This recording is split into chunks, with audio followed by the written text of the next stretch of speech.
Welcome to our last session or 10th session of the Braces Coconut Review Challenge. So the title of the session is Methods of Proof and Disproof. Let's start. So first, what is proof? It is a logical argument that demonstrates the truth of a statement based on previously established results and actions. A disproof, on the other hand, is an argument that shows a statement to be false, typically by providing a counterexample. So the importance of this is it is fundamental in mathematics to verify the validity of the statements. Understanding different methods of proof enables students to analyze and solve problems in a structured way. So there is a structured way on how to deal with different problems. So there are different type of proofs. First is direct proof. When we say direct proof, okay, it is a straightforward chain of logical reasoning. So from assumption to conclusion. Okay, so the structure of this, you are starting with the given information. You apply different logical steps and reach the conclusion. For example, prove that the sum of two even integer is even. So we are going to prove that. Okay? So notice that the basic definition or the definition of an even integer is 2k, or an even integer is represented by 2k. So let a is equal to 2k for the first even integer and b represented by 2m. Okay? So that is also by the definition of an even integer. And k and m are integers. So since even numbers can be written as 2 times an integer. Then, so let's have a is equal to 2k, a, b is equal to 2m. So if we add these two, so we have a plus b is equal to 2k plus 2m. So by common factor, the common factor is 2 multiplied by k plus m. Okay, so notice that k plus m is an integer, and since it is multiplied by 2 by the definition of an even integer, the sum of a plus b or two even integer is also an even number. So that is direct proof.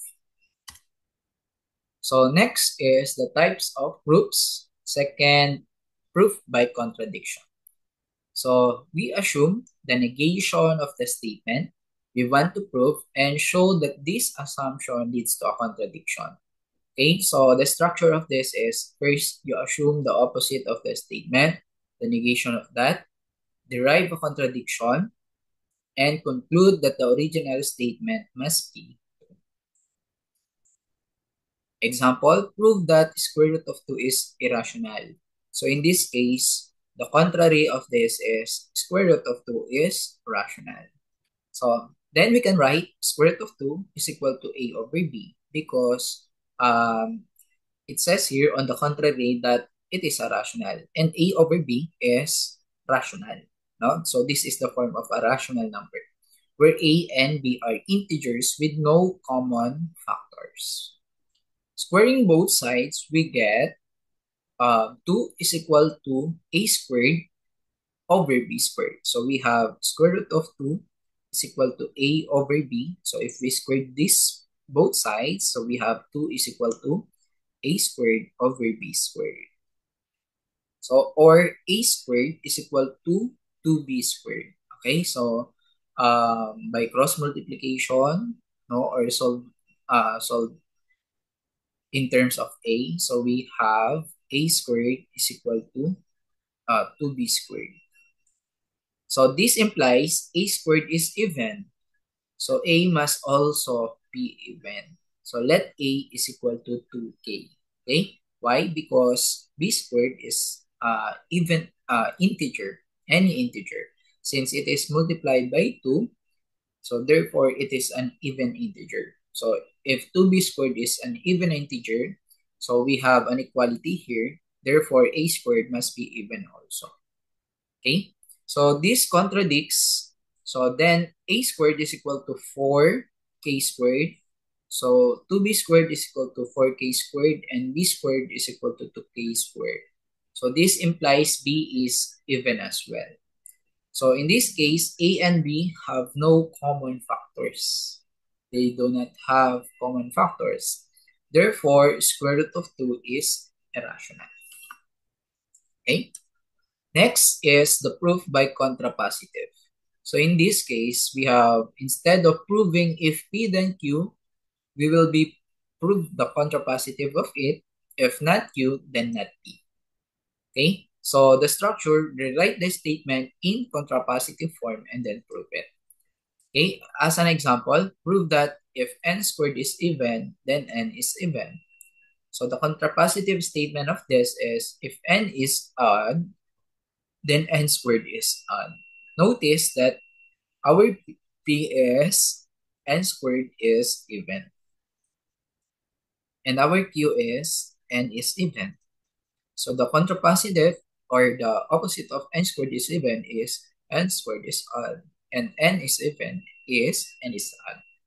So in this case, if n is odd, we can write n is equal to 2k plus 1. So this is the definition for uh, odd numbers. So for some integer k. So then n squared is equal to 2k plus 1 squared. Okay, because if n squared, so is equal to 4k squared plus 4k plus 1. So is equal to, so factor this 1. So we have 2, quantity 2k squared plus 2k plus 1.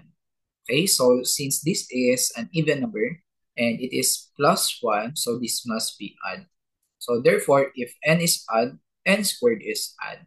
So this proves that the contrapositive and hence the original statement. Okay.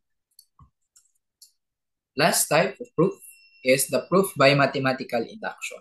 It is a method of proving statement that involves positive integers. So it has two steps. First is the base case and the second one is the inductive case. For the base case, you are proving that the statement is true for the initial value, which is n is equal to 1. And for the inductive step, for n is equal to k. So you are proving it for n is equal to k plus 1. For example, prove that 1 plus 2 plus 3 to n up to n is equal to n quantity n plus 1 over 2. So base case for n is equal to 1, the left side is 1 and the right side is 1 quantity 1 plus 1 over 2, which is equal to 1. So for the inductive steps, so we assume 1 plus 2 up to k, so is equal to k quantity k plus 1 all over 2. So then we have 1 plus 2 plus k plus 1. So we have is equal to k quantity k plus 1 all over 2 plus k plus 1. So if we simplify this, we can get k plus 1, k plus 2 all over 2, which matches the formula for n is equal to k plus 1. So earlier, so that is the formula. So therefore, by induction, the formula is true for all n. Okay, now we proceed to the methods of this proof. So in this case, we typically use counterexamples or demonstration of contradiction in the logic. First, we have counterexample. For example, all x have property P. So by finding a single example word of a counterexample. Okay, all prime numbers are odd. The counter of example of this is the number 2 is a prime number. However, but it is even. So therefore, the statement is false. So you are just providing just only one counter example, and that's this makes your statement false. Okay, because all prime numbers are not odd. Okay, so we have to. It is a prime number, but it is even, and it is the only even prime number. Next, methods of this proof by contradiction. So in some case, instead of finding a specific counterexample, so we assume the statement is true and show that this assumption leads to contradiction. So first, As an example, there exists an integer n such that n squared is equal to 2n plus 3. So first we have the proof of by contradiction. So suppose there exists such an n. So let's assume. So let's rearrange this to n squared minus 2n minus 3. So from n squared is equal to 2n plus 3, make this n squared minus 2n minus 3 equals 0.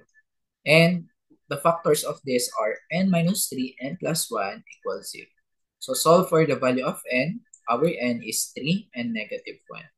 However, for both n is equal to 3 and n is equal to negative 1, the left side n squared does not equal 2n plus 3. So for example, n is equal to 3. That is n squared is equal to 2n plus 3. So if n is 3, this is 9. So this is 9 also. However, for n is equal to negative 1, so that is negative 1, that is positive 1, 2 times negative 1 plus 3, that is also negative 1. However, it is not equal to 2n plus 3. Okay, so therefore, there is no integer n satisfying n squared is equal to 2n plus 3. Okay, so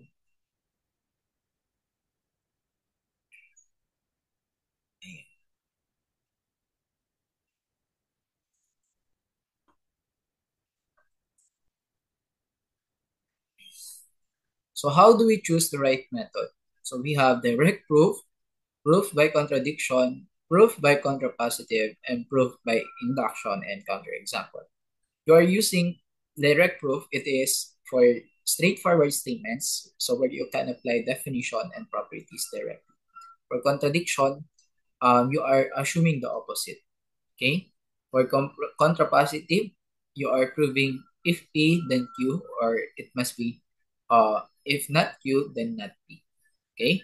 For induction, it is useful for positive integers or sequences. And lastly, for counterexample, it disprove universal statement quickly.